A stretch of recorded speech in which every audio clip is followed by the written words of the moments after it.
Good morning guys, welcome to my channel. So हम PT 365 polity and constitution की magazine cover कर रहे थे। काफ़ी कवर हो चुकी है और कुछ दिन में हम इसको पूरी कंप्लीट कर देंगे। चलो आज का टॉपिक स्टार्ट करते हैं। Delimitation commission. सेंट्रल गवर्नमेंट ने अभी कॉन्स्टिट्यूट किया है delimitation commission for the purpose of delimitation of assembly and the parliamentary constitution. किसमें? जम्मू कश्मीर में और असम, अरुणाचल प्रदेश, मणिपुर और नागालैंड की कॉन्स्टिट्यूंसीज के लिए। अब डिलिमिटेशन जो जम्मू कश्मीर में होएगा ना, वो हम 2011 के सेंसस में होएगा और with provision of Jammu and Kashmir reorganisation act. और जबकि जो असम, अरुणाचल प्रदेश, मणिपुर और नागालैंड में होगा, वो प्रोविज़न किसके अंदर? डिलिमिटेशन एक्ट 2002 के हिसाब से होगा। जो डिलिमिटेशन एक्सरसाइज होता है वो उसका पर्पज़ क्या होता है कि हम जो लोकसभा और स्टेट लेजिस्लेटिव असेंबलीज़ को 2001 की फिगर के अकॉर्डिंग कंप्लीट करेंगे बाय नवंबर 2008। लेकिन जो अभी असम, अरुणाचल प्रदेश, मणिपुर और नागालैंड की जो एक्सरसाइज है उसको पोस्टपोन कर दिया है, क्योंकि वहाँ पे कह रहे हैं कोई पीस या पब्लिक ऑर्डर का थ्रेट है। जो कमीशन है, कमीशन जो हेड होएगा, जो डिलिमिटेशन कमीशन को जो फिलहाल हेड है वो कौन होएगा? जो फॉर्मर हमारे सुप्रीम कोर्ट के जज थे रंजना देसाई, उनके द्वारा क्या है हेड किया जाएगा। अब डिलिमिटेशन है क्या? डिलिमिटेशन का मेनली मतलब यही है कि हम क्या करेंगे, जो टेरिटोरियल कॉन्स्टिट्यूंसीज होती है ना कंट्रीज़ की, उसको फिक्स कर देते हैं, उनको बाउंड्रीज में फिक्स कर देते हैं। और अब प्रोविंस या फिर प्रोविंस के में जिसकी लेजिस्लेटिव बॉडी है। अब आपको पता है जैसे हमारे लोकसभा के इलेक्शन होते हैं तो उसमें 552 सीट्स हैं, ठीक है। वो किस तरह से उन्होंने कर रखा है, लाइक यूपी में ज़्यादा है, हरियाणा में कम है, ठीक है, हरियाणा में 10 सीट्स हैं या कितनी सीट्स हैं जो भी हैं, तो उन्हें क्या करते हैं हम टेरिटोरियल वाइज क्या कर सकते हैं, डिस्ट्रीब्यूट कर देते हैं, ठीक है। उसी तरह ये काम किसका? ये डिलिमिटेशन कमीशन का काम है कि वो टेरिटोरियल वाइज डिस्ट्रीब्यूट करता है। उसी तरह वो स्टेट लेवल, जब हमारे स्टेट लेजिस्लेटिव असेंबली के इलेक्शन होते हैं तो वो हर एक डिस्ट्रिक्ट के हिसाब से वो उसको क्या करता है, कॉन्स्टिट्यूंसीज को डिवाइड कर देता है। ये सारा काम कौन करता है? डिलिमिटेशन कमीशन, ठीक है। और इसको फिलहाल किसने हेड किया गया है? जो अपने सुप्रीम कोर्ट के जस्टिस थे पुराने जो रह चुके हैं, रंजना देसाई, उन्होंने हेड किया है, ठीक है। ये कॉन्स्टिट्यूशन में मेंशन है अंडर आर्टिकल 82, ठीक है। अंडर आर्टिकल 170, एक सेकेंड, जो अंडर आर्टिकल 82 है वो पार्लियामेंट की डिलिमिटेशन करता है, जबकि अंडर आर्टिकल 170 ये स्टेट को डिवाइड करता है ताकि हम स्टेट जो इलेक्शंस होते हैं उनके लिए, ठीक है।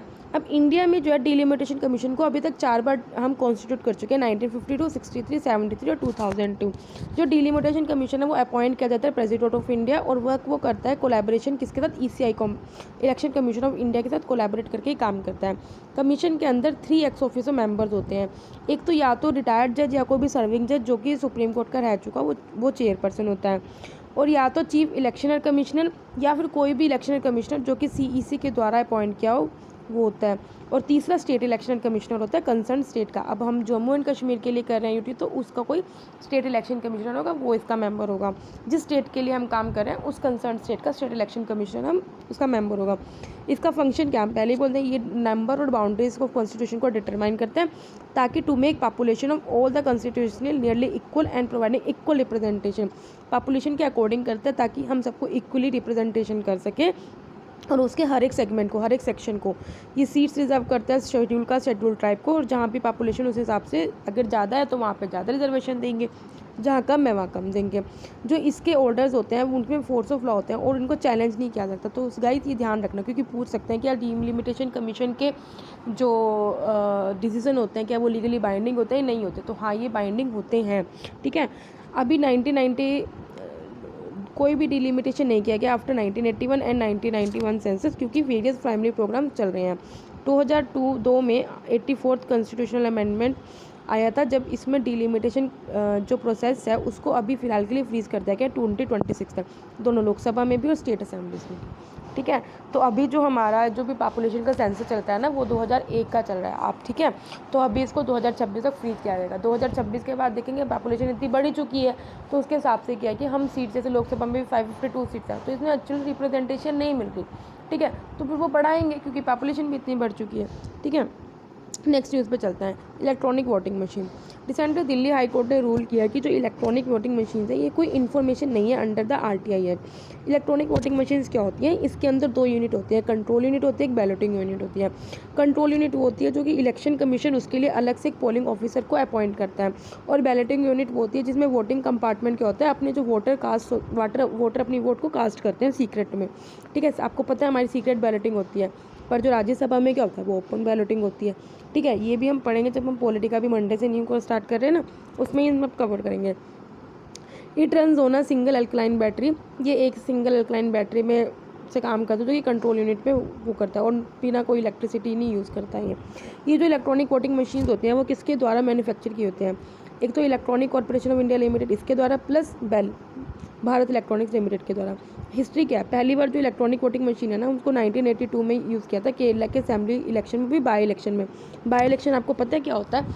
बाई इलेक्शन वो होता है, सपोज करो कोई MP है या कोई MLA है, अगर कोई एक मर जाता है या फिर कोई भी रिज़ाइन कर देता है, कुछ भी होता है टेम्परेरी, वो अपनी सीट से चला गया और वो सीट वैकेंट होगी, तो उस सीट को भरने के लिए, ठीक है, तो हम क्या करते हैं उस कॉन्स्टिट्यूएंसी में क्या करते हैं, बाई इलेक्शन कराते हैं। तो पहली बार केरला के एक बाई इलेक्शन में 1982 में किया गया था। लेकिन उसके बाद सुप्रीम कोर्ट ने कुछ बोलता है कि रिप्रेजेंटेशन ऑफ पीपल एक्ट और इसके कंडक्ट ऑफ इलेक्शन रूल्स के द्वारा कि ये अलाउ नहीं कर रहा था यूज़ ऑफ EVM। इस वजह से फिर हमने जो रिप्रेजेंटेशन ऑफ पीपल एक्ट है उसको 1988 में अमेंड किया था। फिर उसके बाद हमने EVM को यूज़ करना शुरू किया था। 99 में फर्स्ट टाइम ये यूज़ हुई थी गोवा की लेजिस्लेटिव असेंबली में, इलेक्शन में, एंटायर स्टेट में सब। तो गाइज वैसे ये भी पूछ लेते हैं स्टेट PCS के एग्जाम में, तो पूछ लेते हैं कि कभी कि EVM का फर्स्ट टाइम यूज़ हमने कहाँ किया था या कौन से सन में किया था। तो याद रखना कि गोवा में सबसे पहली बार किया था। और रही लोकसभा इलेक्शन में, सबसे पहले 2004 के लोकसभा इलेक्शन में EVM को हमने यूज़ किया था। ठीक है गाइस, नेक्स्ट न्यूज़ पे चलते हैं। Section of the RPI act 1951, कुछ सेक्शंस थे जो RPI एक्ट के जो न्यूज़ में थे। जो सेक्शन 81 होता है वो क्या करता है कि जो भी पर्सन होता है जो ऑफेंस जिसने कन्विक्ट किया होता है वो पनिशेबल है अंडर IPC या प्रिवेंशन ऑफ करप्शन एक्ट, उसको हम डिस्क्वालीफाई कर देंगे इलेक्शन से कॉन्टेस्ट करने के लिए। सेक्शन 11 क्या है कि इलेक्शन कमीशन के पास इतनी पावर है कि वो किसी भी जो किसी भी पर्सन को डिस्क्वालीफाई किया हुआ है कॉन्टेस्ट करने के लिए, तो उसकी डिस्क्वालिफिकेशन के पीरियड को या तो वो रिड्यूस कर सके या फिर रिमूव कर सके। सेक्शन 126 क्या बोलता है कि आपको पता है जब हमारी वोटिंग होती है तो हम उससे 48 आवर्स पहले ना कोई इलेक्शन कैंपेन नहीं कर सकते, तो वो प्रोहिबिट करता है। वो किसके अंडर है? वो सेक्शन 126 के अंडर ही है। सेक्शन 29A क्या करता है कि जो भी पॉलिटिकल पार्टी है उनको रजिस्ट्रेशन होती है किसके? इलेक्शन कमीशन के साथ। ठीक है गाइज, नेक्स्ट न्यूज़ पे चलते हैं। कुछ इनिशिएटिव हैं जो इलेक्शन कमीशन के द्वारा ली गए हैं। पहला क्या? Political parties registration tracking management system. ये इलेक्शन कमीशन ने लॉन्च किया। ये वेब पोर्टल है, ये ऑनलाइन पोर्टल है। इसमें हम क्या जो एप्लीकेशन का स्टेटस है उसको हम ट्रैक कर सकते हैं। जैसे आप यार अमेजोन में अपना ऑर्डर करते हो, फ्लिपकार्ट पे ऑर्डर करते हो, तो आप जैसे अपना ऑर्डर ट्रैक करते रहते हो ना, उसी तरह ये ऑनलाइन पोर्टल है जो भी ये एप्लीकेशन का स्टेटस है उसको ट्रैक कर देगा। ठीक है, अब जो रजिस्ट्रेशन होती है पॉलिटिकल पार्टीज है वो क्या होता है? इलेक्शन कमीशन रजिस्टर करती है पॉलिटिकल पार्टीज़ को इलेक्शंस के लिए और उन्हें रिकॉग्निशन देती है कि क्या वो नेशनल पार्टी या स्टेट पार्टीज़ हैं। ठीक है, और जो जिनको रिकॉग्निशन नहीं मिलता उन पार्टीज़ को हम क्या बोलते हैं? Unrecognised registered party. रजिस्टर्ड तो है लेकिन वो अनरिकॉग्नाइज्ड पार्टीज़ हैं। जो रजिस्ट्रेशन ऑफ पॉलिटिकल वो हमने भी पढ़ लिया, वो सेक्शन 29A के अंदर आता है RPI एक्ट 1951।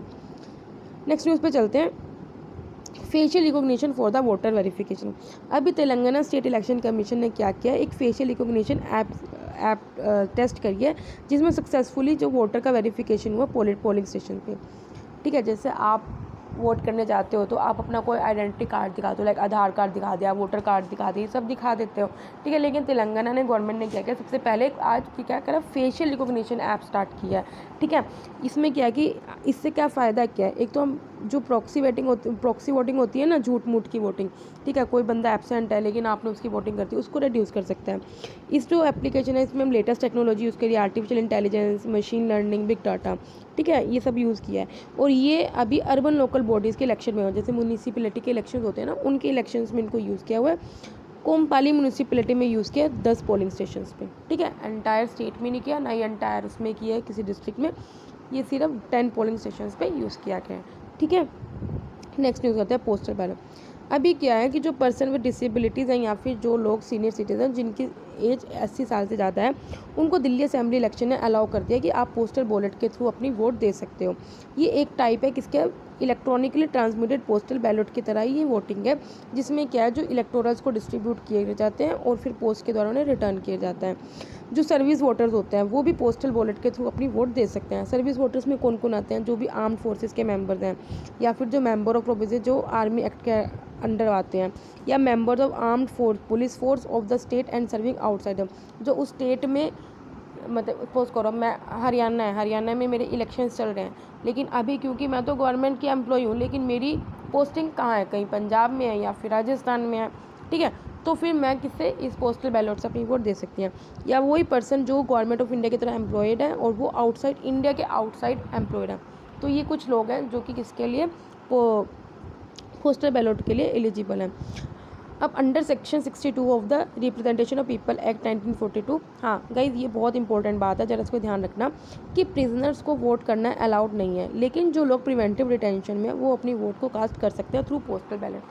गाइज मुझे इतना एक्सपीरियंस है कि मैंने क्वेश्चंस पढ़े हैं और मुझे ये भी पता है कि क्या क्या क्वेश्चन पूछता है, ठीक है गाइज, तो ये मैंने खुद पढ़ा हुआ है कि हाँ ये क्वेश्चन पूछा गया है कि क्या प्रिजनर्स को अलाउड है, मतलब 4 आपको ऑप्शन दे देगा कि prisoner is allowed to cast their vote and preventive detention are not, दूसरे में दे देगा कि दोनों को अलाउड है, तीसरे में दे देगा नहीं उसको अलाउड है उसको नहीं अलाउड है, या दूसरे में बोलता है कि दोनों को ही नहीं अलाउड है, ठीक है, तो इस तरह से क्वेश्चन को वो मोल्ड करता है। तो आंसर क्या है कि प्रिजनर्स को अलाउड नहीं है, जबकि जो लोग प्रिवेंटिव डिटेंशन के अंडर हमने बुक किए गए हैं उनको वोट करने का राइट है, ठीक है। Association of world election bodies, अभी जो अपना इलेक्शन कमीशन ऑफ इंडिया है ना, उसने 4th जनरल असेंबली को होल्ड किया है of association of world election bodies, कहाँ पे, बेंगलोर में, कहाँ पे, बेंगलोर में, ठीक है।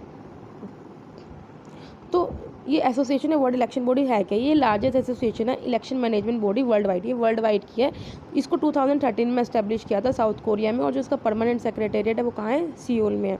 इसका एम क्या है, ताकि हम प्रोसेस ऑफ इलेक्शन मैनेजमेंट है उसको हम स्ट्रेंथन कर सकें, ठीक है, ये एफिशिएंसी को फोस्टर करता है, इफेक्टिवनेस करता है, और चाहता है कि फ्री फेयर मैनर में इलेक्शन कंडक्ट हो, ट्रांसपेरेंट मैनर में, ठीक है।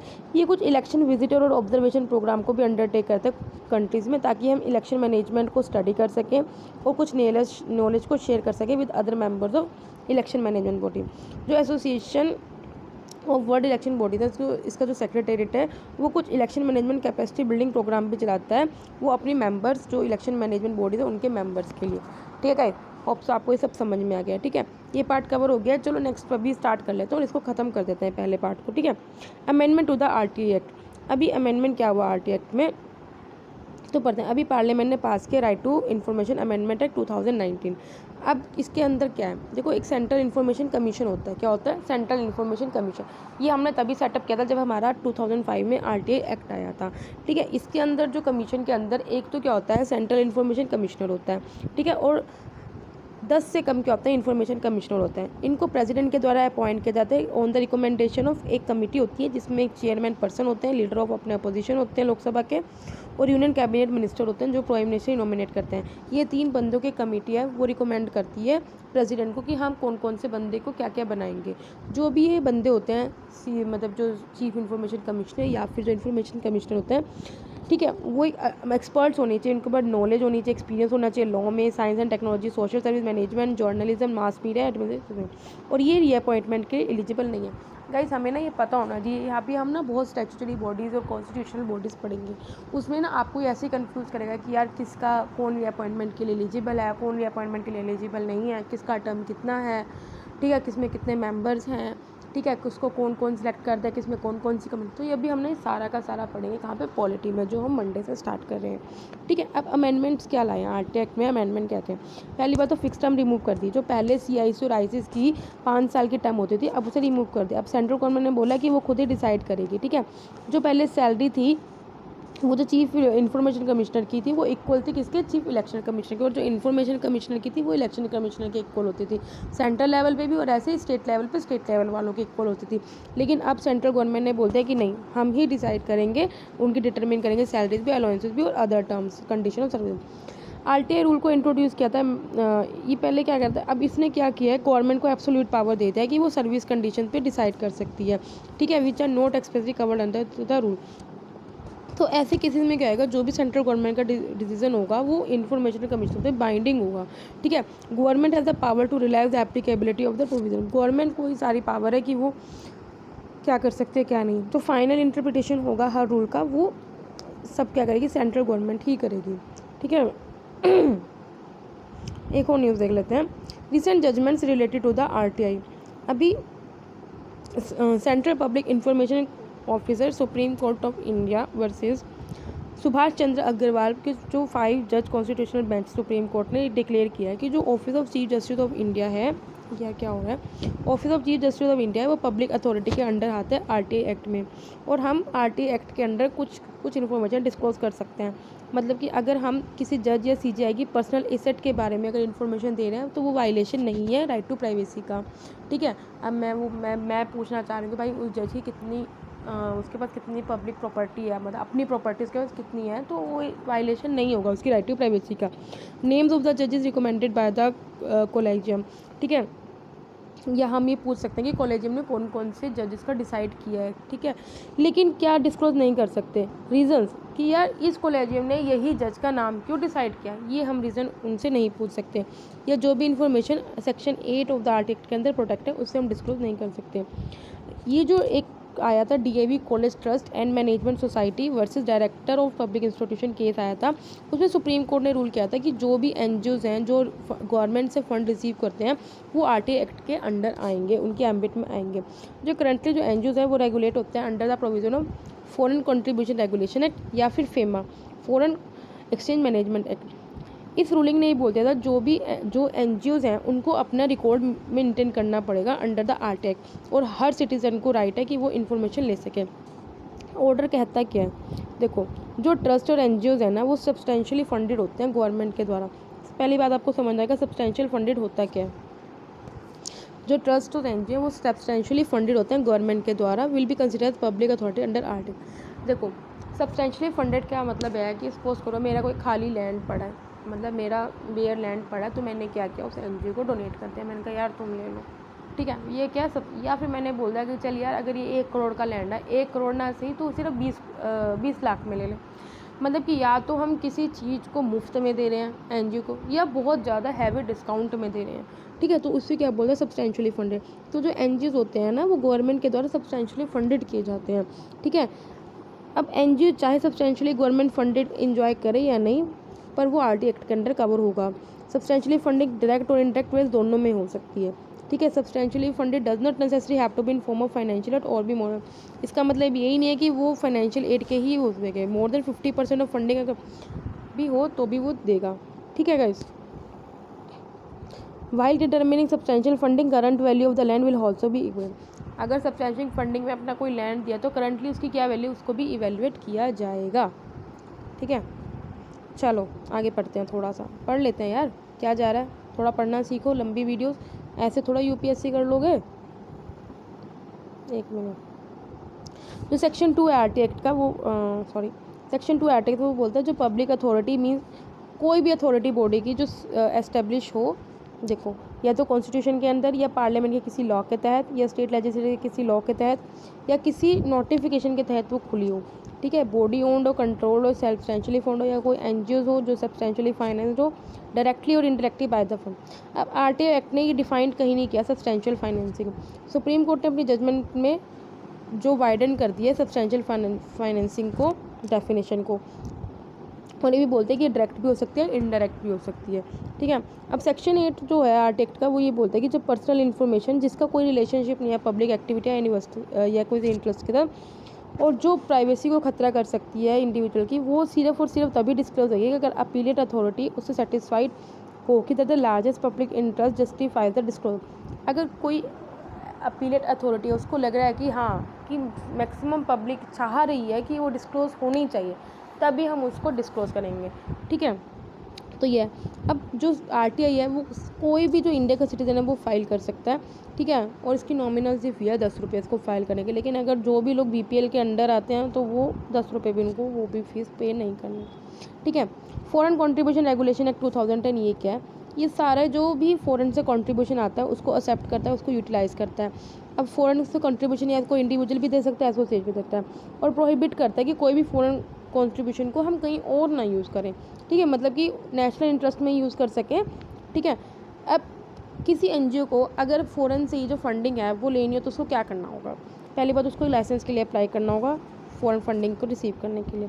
एनजीओ पहली बात वो 3 साल से कम एग्जिस्टेंस में होना चाहिए और वो पिछले 3 साल में कम से कम 10 लाख रुपये खर्च कर चुका हो। ठीक है, और उसने कुछ एक रीजनेबल एक्टिविटी ले रखी हो। ठीक है, और एनजीओ को जो परमानेंट जिनके पास एफसीआरए लाइसेंस है ना उनको हर 5 साल बाद उसको रिन्यू कराना पड़ेगा। जो भी उसने फ़ॉरेन कंट्रीब्यूशन रिसीव किया है उसमें से वो 1 साल में 50% से ज़्यादा नहीं खर्च कर सकता। रिसेंट चेंज किया कि गवर्नमेंट ने कुछ एनजीओज़ को वो कर दिया है, बार्ड कर दिया है, मतलब कि उसके से हटा दिया। क्यों? क्योंकि उन्होंने कंसेक्यूटिव 5 ईयर्स तक अपनी एनुअल रिटर्न फाइल नहीं की। दूसरा, एनजीओ को अपना एक वैलिडेट करना होगा, एक बैंक अकाउंट उनको वैलिडेट करना होगा। एक सेकेंड, सॉरी। एनजीओ को अपना एक बैंक अकाउंट वैलिडेट करना होगा जिसमें फॉरेन फंड्स को रिसीव करेगा। मिनिस्ट्री ऑफ होम अफेयर्स ने इशू कर दिया है हर एनजीओ को कि वो रजिस्टर्ड होना चाहिए उनको अंडर FCRA अगर आपको फॉरेन डोनेशन लेनी है, और वो एक ही सिंगल अकाउंट में ही ले सकते हैं। ये नहीं आपने 10 अकाउंट खुलवा लेना, एक ही। और एनजीओज़ को पहले जब आप एनजीओ खोलोगे और आपको एक एफिडेविट फाइल करना होता है जिसमें उन्होंने इंडिविजुअल को ये लिखना है कि आप किसी भी रिलीजियस कन्वर्जन या जहाँ पे कम्युनल डिसहार्मनी हो उस किसी में उनमें आप इन्वॉल्व नहीं होने चाहिए। लाइक आप हॉस्टल में एडमिशन लेते हो, किसी कॉलेज में एडमिशन लेते हो, वहाँ आप एंटी रैगिंग का एफिडेविट डालते हो, ठीक है। उसी तरह एनजीओज़ को एक एफिडेविट रखना होता है जिसमें वो ये बोलेगा कि वो किसी भी रिलीजियस कन्वर्जन या कम्युनल डिसहार्मनी के मैटर्स में इन्वॉल्व नहीं होगा। फॉरेन एक्सचेंज मैनेजमेंट एक्ट क्या बोलता है? ये इंट्रोड्यूस किया था ताकि हम जो भी फॉरेन एक्सचेंज से रिलेटेड लॉज हैं उनको अमेंड कर सकें, ताकि हम एक्सटर्नल ट्रेड और पेमेंट्स को ईजी कर सकें, ठीक है। जो एनजीओज़ किसके अंडर आते हैं, फेमा के अंडर, वो मिनिस्ट्री ऑफ फाइनेंस के अंडर आते हैं। और रेगुलेशंस क्या हैं जो एनजीओज़ के अंडर? लेबर लॉ, जो भी एनजीओ में जिन्होंने 20 एम्प्लॉय से ज़्यादा एम्प्लॉय कर रखे हैं उसमें लेबर लॉ सारे कॉम्प्लाई होंगे। रिसेंटली क्या है कि एक न्यू एक्रेडिटेशन गाइडलाइंस आई है एनजीओज़ के अंडर विजय कुमार कमेटी की रिकमेंडेशन पे। अभी जैसे मैंने आपको मेडिकल इंस्टीट्यूशन के बताया कि एक्रेडिटेशन आई थी, इंजीनियरिंग इंस्टीट्यूशंस की तो आती हैं एक्रेडिटेशन, हायर एजुकेशनल इंस्टीट्यूशन की। उसी तरह अभी नीति आयोग ने बोला है कि हम एक कोई नोडल एजेंसी को अपॉइंट करेंगे जो रजिस्ट्रेशन और एक्रेडिटेशन का काम करेगी एनजीओज़ को जो भी फंड गवर्नमेंट से लेते हैं, ठीक है। RTI and judiciary, RTI had conferred powers on the Chief Justice of Supreme Court and the Chief Justice of High Court for carrying out their provisions, and all these courts frame their own rules. RTI ने बोला कि CJI या फिर chief justice of high courts वो अपने provisions को frame कर सकते हैं, ठीक है। Supreme court rules undermine RTI, supreme court के क्योंकि रूल्स हैं वो RTI के को अंडरमाइन करते हैं, क्योंकि unlike the RTI the rules do not provide for a time frame, ना उनको टाइम फ्रेम है, ना उनका कोई अपील का मैकेनिज्म है, ना पेनल्टी है अगर कोई डिले कर दिया है, या make disclosure to citizen continuing upon good law. तो गाइस ये हो गया है, तो अब जो हम नेक्स्ट टॉपिक स्टार्ट करेंगे वो अब नेक्स्ट वीडियो से स्टार्ट करेंगे, ठीक है गाइस। Bye bye, Tata.